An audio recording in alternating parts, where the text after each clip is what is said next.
आप सभी को मेरा नमस्कार।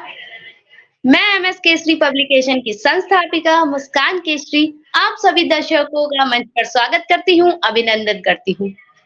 हर बार की तरह इस बार भी मैं आपको एक ऐसी साहित्यकार से मिलवाने के लिए लेकर आई हूँ, जो राष्ट्र स्तर पे कार्य करती हैं। तो चलिए बिना समय गवाए मैं मंच पे आमंत्रित करती हूँ मुजफ्फरपुर बिहार से डॉक्टर मिंटू शर्मा मैम का। मैम आपका मंच पे बहुत-बहुत स्वागत है। बहुत-बहुत धन्यवाद आपको, आपने मुझे आमंत्रित किया। बिल्कुल। अभी मैंने आपको बताया है कि हमारे यहाँ जो भी साहित्यकार आते हैं वो कोहिनूर होते हैं। तो चलिए आपको थोड़ा-सा परिचय देते हैं। डॉक्टर मिंटू शर्मा मैम पेशे से तो डायटीशियन है, साथ ही साथ ये मानव कल्याण के लिए, समाज सेवा के लिए और साहित्य में अपना सदैव योगदान देते आती हैं। तो चलिए उनका पूरा परिचय उन्हीं से जानते हैं। डॉक्टर मिंटू शर्मा मैम आप अपना परिचय हमारे दर्शकों को दें। मैं माँ शारदे को नमन, मैं डॉक्टर मिंटू शर्मा। मैं पेशे से तो जैसे मुस्कान जी आपने बताया, मैं डायटीशियन हूँ और समाज सेवा में राजनीतिक से भी मैं जुड़ी हुई हूँ। तो बस मानव का जीवन है, या समाज की सेवा में लगे, तो इससे बढ़कर कोई सबसे उत्तम काम होता है, धर्म है समाज का सेवा करना। तो मैं इस काम में लगी हुई हूँ और जब भी थोड़ा-सा समय मुझे मिल जाता है अपने पेशे से, तो मैं कविता लिखती हूँ। और बिल जो बच्चे हैं, उनको कुछ बच्चे ऐसे हैं जो पढ़ नहीं पाते हैं, वैसे बच्चे को मेरा स्कूल भी चलता है, तो वैसे स्कूल में मैं अपने स्कूल में कुछ बच्चे को जो फ्री ऑफ कॉस्ट जो है, उनको पढ़ाई भी कराने का योगदान देती हूँ। जैसे पेंसिल ये सब हुआ, ये सब मैं जितना भगवान ने दिया है, उसके अनुसार मैं कुछ जो है सरस्वती माता की सेवा करती हूँ, ताकि वो आने वाले भविष्य में बच्चे हमारे जो इस भारत देश के धरोहर है, वो हमारे भारत देश का नाम करे, इसलिए मैं इस सेवा कार्य में लगी रहती हूँ। और यही है कि जिस समय जैसा आता है वैसा काम करती हूँ।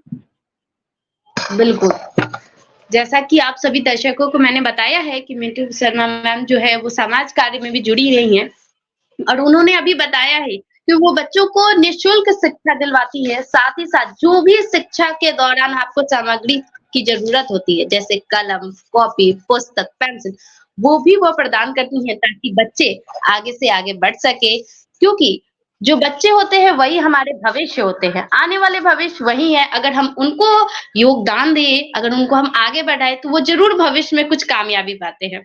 तो मैम अभी हम सभी को पता चला है कि आप इतना अच्छा कार्य करती हैं, इसके लिए आपको राजस्थान में नेशनल ह्यूमैनिटी सम्मान 2024 से सम्मानित भी किया गया है। इसके लिए आपको बहुत-बहुत शुभकामनाएँ। साथ ही हमारे दर्शकों को भी बताइए कि आपको यह कैसे प्राप्त हुआ? बहुत-बहुत धन्यवाद। कह रही थी ये जो आपने भी बताया है, ये सही में मुझे बहुत अच्छा लगा जब कोई इंसान सेवा करता है और बिना अचानक आपको यदि आपको ये कहे कि मुस्कान जी आपको ये अवार्ड मिला है, तो आपको झटका जैसा लगेगा, वैसे मुझे झटका-सा लगा, जब मेरे पास फ़ोन बिल्कुल, आया कि मैम आपको जो है इसमें बोला ह्यूमैनिटी अवार्ड के लिए आपको चयनित किया गया है राजस्थान में गंगानगर मोती पैलेस है वहाँ पे, उसी में तो मुझे थोड़ा-सा अजब-सा लगा कि कहीं ये कोई ऐसा तो नहीं कि माने अजब-सा मैंने उस समय मुझे फ़ील हुआ। लेकिन बाद में मुझे फिर वो लोग उन लोगों ने फिर बाद में कहा मैम आपके कार्य से हम लोग माने बहुत आपका नाम है। जबकि वो लोग मुझे जानते फ़ेसबुक के माध्यम से जाने वो लोग, कि मैंने जो काम किया है, लोगों के माध्यम से जान के और मेरे कार्य को मेरे कई स्टेट में हमारे काम चलते हैं, जिसमें हम लोग समाज के जो नवयुवा हैं, उनको हम लोग ब्लड डोनेट करवाते हैं, प्रेरित करते हैं। क्योंकि जब आप कोई भी युवा व्यक्ति, कोई भी व्यक्ति यदि ब्लड डोनेट करता है, तो उतना ही ब्लड उसके शरीर में फ्रेश आता है। तो ब्लड डोनेट हमेशा करना चाहिए। जैसे असम में है आपका, राजस्थान में हुआ, तो ये सब आपका उत्तर प्रदेश में हुआ। ऐसे कम से कम 2400 स्टेट हैं जिसका समय भी नहीं है, ना हमारे पास है ना आपके पास है कि उतना बताऊँ। तो ये बहुत सारे स्टेट हैं हमारे भारत के, जहाँ हम लोग ब्लड डोनेट का कार्य करते हैं, निःशुल्क बच्चे को पढ़ाने का कार्य करते हैं। उसके बाद जिन बच्चों के माता-पिता जो है कुछ उनका समस्या या उसका भी निदान हमारी संस्था के द्वारा हम लोग जो है मिलके समाज का कार्य करते हैं, सब लोग लगे रहते हैं इसमें, एक मैं ही नहीं लगी रहती। हमारे भारत देश के बहुत भाई लोग हैं, बहुत बहनें हैं, वो सब लगी रहती हैं, उसमें भी मैं भी लगी रहती हूँ, कि कुछ ना कुछ इस बिल्कुल। धरती से जाने से पहले अपनी पहचान एक बना के जाएँ। तो ये अवार्ड मुझे मिला, मुझे बहुत अच्छा लगा। ये अवार्ड से मुझे सम्मानित किया गया। वहाँ के राजस्थान के जो सांसद हैं वो लोग आए, फिर आईपीएस लोग आए, जिनको हमारे हाथ से उनको सम्मानित करवाया गया। मुझे बहुत अच्छा लगा, एक बहुत अच्छा अनुभव रहा। तो मुस्कान जी ये यही है वो मेरा जो उपहार है, और भारत का प्रतीक चिन्ह मुझे मुझे मिला, इसके लिए मुझे बहुत खुशी हुई। यही है, बिल्कुल। बस आगे भी हमें कार्य भी करते बहुत रहूँ। खुशी हो रही है आपके हाथ में यह सम्मान पत्र और यह ट्रॉफी देख के। ये हमारे लिए गर्व की बात है कि हमारे बिहार की कोई महिला जो राष्ट्र स्तर पे अपनी पहचान बनाती है, अपनी खुद की मेहनत से अपनी एक नई पहचान बनाती है पूरे भारतवर्ष में, और आप इतना बड़ा कार्य करती हैं। कहा जाता है रक्तदान महादान होता है, और आप उस क्षेत्र में हो। ऐसे तो आप परिपूर्ण हैं, आप हर क्षेत्र में निरंतर कार्य कर रही हैं। माता रानी आपको खूब सारी दुआएँ दे, बहुत ज़्यादा वृद्धि करे। तो मैम, जैसे कि आप साहित्यकार भी हैं और एमएस केसरी पब्लिकेशन जो है वो साहित्य के लिए जाना जाता है, एक विश्वसनीय प्रकाशन के रूप में है। तो बिल्कुल आप मंच पर आई हैं तो हमारे दर्शकों को कुछ अपनी भजन या कुछ अपनी कविताएँ ज़रूर सुनाएँ, हमारे दर्शक इंतज़ार कर रहे हैं। जी, जी। बहुत आपका फिर से मैं धन्यवाद करूँगी कि आपने मुझे इसके लिए ये मेरा सौभाग्य है कि माँ सरस्वती ने आपकी वाणी से ये मेरे लिए सम्मान प्रदान किया। ये माँ सरस्वती का देन है, माता को मैं बहुत-बहुत धन्यवाद करूँगी। और एक छोटा-सा भजन, अभी शिवरात्रि गया है, तो मेरे भोलेनाथ जो मेरे गुरु भी हैं, मेरे आराध्य हैं, माँ कामाख्या मेरी आराध्य हैं, वो मेरी गुरु माता भी मैं उनको मानती हूँ। और उन्हीं के मार्गदर्शन पे, माँ सरस्वती के मार्गदर्शन पे मैं आगे चलती रहती हूँ कि हे माता आपने जो कुछ करके गया है, मैं उससे मेरे से जो कुछ बन पड़े मैं करूँ। उन्हीं की वाणी में एक भजन सुना रही हूँ छोटी-सी 2 लाइन की। अ, शिव नाम नहीं तो जीना क्या, शिव नाम नहीं तो जीना क्या, अमृत है शिव नाम हमारा, फिर क्यों फिरता मारा मारा, अंत समय शिव नाम न आवे, काशी और मदीना क्या, शिव नाम नहीं तो जीना क्या, हरि नाम नहीं तो जीना क्या, वाह! आभूषण से सब अंग सजाए, जीभा पर शिव नाम न आए, आभूषण से सब अंग सजाए, जीभा पर शिव नाम न आए, देह पड़ी रह जाए यहीं पर, देह पड़ी रह जाए यहीं पर, कुंडल और नगीना क्या, शिव नाम नहीं तो जीना क्या, हरि नाम नहीं तो जीना क्या। ये मेरा बहुत अच्छा माने हृदय को छूने वाला, और बार-बार ये भजन मैं इसलिए सुनती हूँ कि कभी मेरा मन ना भटके, कभी लोभ लालच में मैं ना फँसूँ, और मेरे माता-पिता भी यही संस्कार देते थे कि कभी किसी के लोभ लालच में ना फँसना, और निस्वार्थ भाव से धरती माता का जो अन्न-धन देती हैं, तन देती हैं, उनका तुम सेवा करना, जहाँ तक हो सके, जहाँ तक बन सके समाज की सेवा करना। ये मैं एक आरएसएस की लीडर की बेटी हूँ, तो मेरे अंदर एक भक्ति जो है मेरे खून में, मेरे रग-रग में माता-पिता का दिया हुआ है। मेरे माता-पिता भी बहुत योगदान देते थे भारत देश के लिए, जितना हो सकता था वो करते थे और मेरे से जितना हो रहा है उतना मैं कर रही हूँ। एक छोटी-सी समय का अभाव है, मैं माँ शारदे के चरणों में, क्योंकि ये वाणी जो मैं बोल रही हूँ, ये माँ शारदे का ही देन है। यदि माँ शारदे ना होती, तो लहरों में आवाज़ नहीं होती। पत्थरों के गिरने से टन सा आवाज़ करता है, वह आवाज़ की देवी, वह माता अधिष्ठात्री देवी माता सरस्वती है और इसीलिए उनको शिवा भी कहा जाता है कि महादेव जो हैं, उनको अपनी बहन मानते हैं। इसीलिए आधा डिपार्टमेंट उनको दे दिया महादेव ने, क्योंकि ये सारा डिपार्टमेंट महादेव के ही पास था। तो उनको दिया और इसलिए वो शिवा भी कहलाती हैं। तो मैं एक छोटा-सा भजन माँ सरस्वती के लिए उनके चरणों में कमलों में प्रस्तुत कर रही हूँ। हे माँ शारदे ज्ञान की देवी, ऐसी बुद्धि दे देना। हे माँ शारदे ज्ञान की देवी, ऐसी बुद्धि दे देना। लेखनी मेरी चलती रहे माँ, ज्ञान की ज्योति जला देना, ज्ञान की ज्योति जला देना। हे माँ स्वार्देश्वर की देवी, ऐसी वाणी दे देना।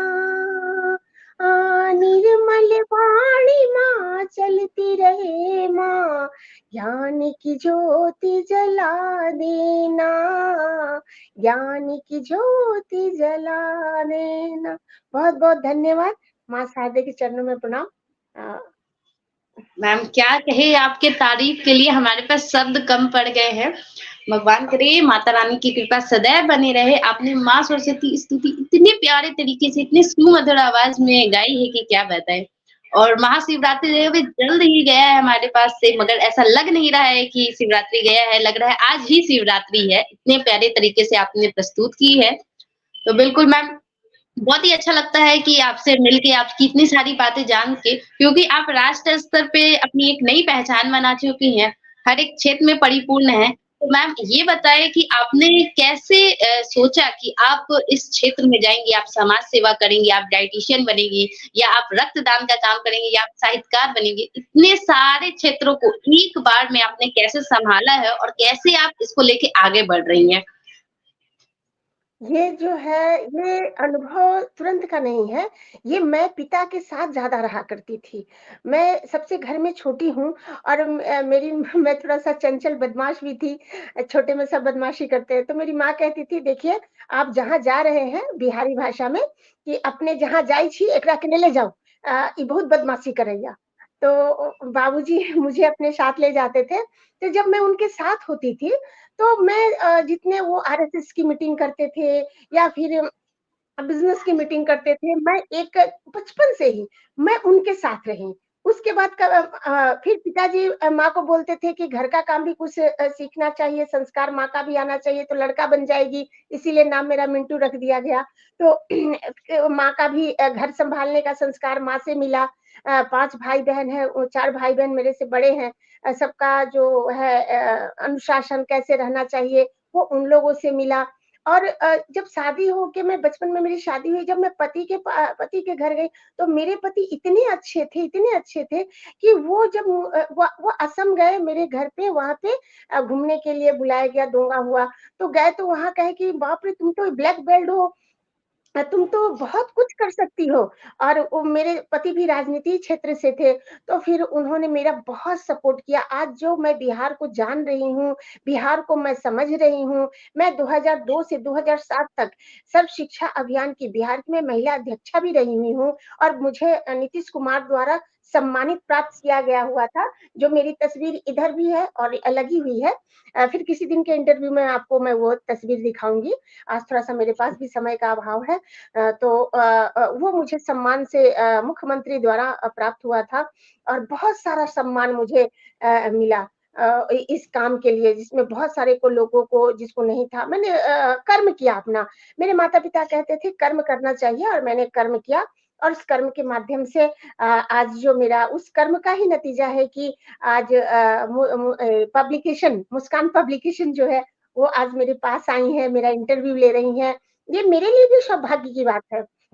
मैं ये भी चाहूँगी कि आप भी आगे चलकर इसी तरह से जैसे मैंने अपने माता-पिता और पति से सीखा, मेरे ज़िंदगी के माने मेरे ज़िंदगी के 3 गुरु, जो महत्वपूर्ण रहे हैं, जो हर एक लड़की के जीवन में होते हैं। सबसे पहले तो मेरे पिताजी, उसके बाद मेरी माँ, उसके बाद आने के बाद और भाई-बहन तो थे ही उसके बाद मेरे पति। उन्होंने आज जो मैं हूँ मेरा बिहार से बहुत डर लगता था कि यहाँ पे बहुत मैं ये इतना बता नहीं सकती लेकिन मुझे डर लगता था बिहार से कि मैं राजनीतिक क्षेत्र में नहीं जाऊँगी, मुझे डर लगता है। लेकिन ये मेरे पति का देन है कि उन्होंने मुझे इस लायक बोल्ड बनाया। वीडियो से कैसे बात करना है, सीओ से कैसे बात करना है, अधिकारी से कैसे बात करना है, वो मुझे इस तरह से बैठा के और मुझे ट्रीट करते थे कि आप ऐसे बात करो, आप इतने ऊँचे पोस्ट पर चली गई हैं, आप इतने इतने इतना बड़े बाप की बेटी हैं जो इतना भलाई करते हैं, मुझे बहुत प्रोत्साहित करते रहते थे कि आप इतने बड़े इतने संस्कारी बाप की बेटी हैं, माँ की बेटी हैं, आप बहुत कुछ कर सकती हैं आगे में, बहुत लोगों महिलाओं का जो है आप उसकी रक्षा कर सकती हैं, बहुत सारी बात समझाते थे और इसका देन है कि आज मुज़फ्फरपुर में मुझे लोग जान रहा है, तो सिर्फ़ और सिर्फ़ मेरे पति का देन है। इसके लिए मैं उनको हमेशा नमन करती हूँ, वंदन करती हूँ, उनकी आराधना करती हूँ। अब उनका सपना पूरा करूँ यही मेरे जीवन का उद्देश्य है। बिल्कुल मैम, कहा जाता है ना एक जब कोई पुरुष आगे बढ़ता है तो उसके पीछे एक महिला का हाथ होता है। तो ठीक आज आप जिस मुकाम पे हैं तो उसपे आपके पति का, आपके पिता का बहुत बड़ा वरदान है आपके लिए कि आप इस मुकाम पे हैं। तो चलिए मैम समय का अभाव भी है और आपने इतनी प्यारी-प्यारी बातें हमारे दर्शकों को दी हैं। हमारे दर्शक आपको बहुत सारा प्यार दे रहे हैं, लाइक कर रहे हैं, कमेंट कर रहे हैं। तो आप हमारे दर्शकों के लिए क्या कहना चाहेंगे? मैं दर्शकों के लिए मैं यही कहना चाहूँगी कि वो लोग भी अपने हर एक आजकल बच्चे जो है देख रही हूँ माँ-बाप से दूर होते जा रहे हैं, तो मैं गार्जियन से ही कहना चाहूँगी और बच्चे से भी कहना चाहूँगी, हमेशा जब भी समय मिले अपने माता-पिता के साथ उनके उनके अनुभव को आपको बाहर से लेने की अनुभव की ज़रूरत नहीं। जैसे मैंने अपने पिता से अनुभव लिया, जिनके समीप में रही, मैंने अपनी माँ से घर सँवारने का सीखा, पति से संसार चलाने का सीखा, बात करने का सीखा, वैसे ही हर एक महिला पुरुष के जीवन में ऐसा आता है और ये अभिन्न अंग है। इस समाज का माता-पिता, सास-ससुर भाई-बहन ये सब जो है ना ये एक जैसे गुलाब का फूल होता है, उसमें काँटे होते हैं और वो काँटा गुलाब के फूल की रक्षा करता है। रक्षा करता है तभी तो वो गुलाब का फूल कभी शादी के जोड़े के काम आता है, कभी वो भगवान के मंदिर में का श्रृंगार का काम आता है। यदि उसमें काँटे नहीं होते, तो सब उसको तोड़ के ले जाता, तो भगवान तक वो पहुँच ही नहीं पाता, ठीक है? शादी के जोड़ा तक पहुँच ही नहीं पाता। इसीलिए मैं दर्शकों को यही संदेश देना चाहूँगी, नई जो पीढ़ियाँ हैं, उनको यही संदेश देना चाहूँगी, यदि आपके माँ-बाप, भाई-बहन जो बड़े हैं, आपको यदि कुछ समझा रहे हैं, तो उसको समझिए, उसको देखिए और आपसे जो छोटे हैं, उनका आप मार्गदर्शन करिए। इसी से संसार हमारा आगे बढ़ेगा और भारत देश हमारा अखंड भारत बनेगा जब हमारा युवा पीढ़ी जो है वो सनातन धर्म की ओर के लिए जागृत हो जाएगा, अपने धर्म, अपने संस्कार को वो समझेगा, तो हमारा देश एक दिन अखंड भारत बन जाएगा। बिल्कुल मैम, बहुत ही प्यारी आपकी जितनी प्यारी व्यक्तित्व है, उतनी ही प्यारी आपकी विचारधारा है, उतना ही प्यारा आप कार्य करती हैं। तो चलिए, हमारे दर्शक अभी हम लोग यहीं पे अलविदा कहते हैं। अगले सेशन में अगली बार एक नए साहित्यकार के साथ, एक नई कुछ सीख के साथ हम आपसे पुनः मुलाकात करेंगे। तब तक इस वीडियो को बहुत सारा प्यार दें, लाइक दें, कमेंट दें और आप सभी को मेरा तहे दिल से धन्यवाद वीडियो देखने के लिए। आपका भी धन्यवाद।